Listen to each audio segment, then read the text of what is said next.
Perspective number 3, the physical perspective in the R3 approach, we have to remember that whatever we're working on, we have to start with perspective number 1 in mind. That is, whatever we're working on, we need to plan on doing it without thinking about it. If we don't start out with that in mind, if we don't begin with that end in mind, it's very likely that we're going to get stuck on this what axis, continuously thinking about and working on things that we're working on and thinking about.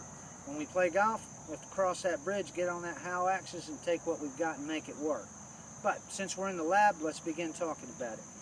First thing that we want to know about the physical perspective of mechanically supporting our swing in the best athletic way is to get into the A-frame setup position. In other words, with our body, we're going to get it with good posture, meaning that our shoulders are back, arms at our side.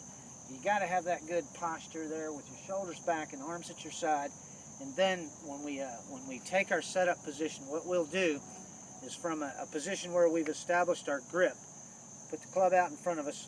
In this case, it's the release board. Again, wonderful tool to work on the mechanics and the physical processes in our golf swing.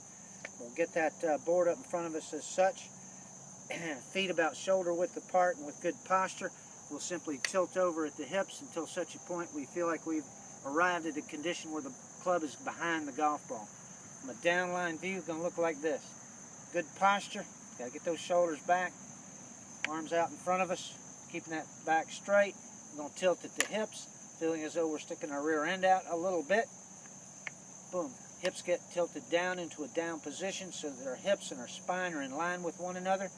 So many people will end up making the bending down to address the ball in such a position that the hips remain flat and the spine is curved. Bad position to be swinging a golf club from, anatomically speaking. Good setup position here. Next thing we do is make a backswing movement where we're rotating our shoulders in such a way that we're setting the club at the top of the swing in this position. That's getting to the set position in the swing. So first things first, let's start with that good A-frame position, shoulders back, spine straight, tilt over in such a manner that we're getting into a good A-frame position where from our sternum down to a point at each foot, we've created the A-frame in the golf swing. This is a wonderful position to start our golf swing from.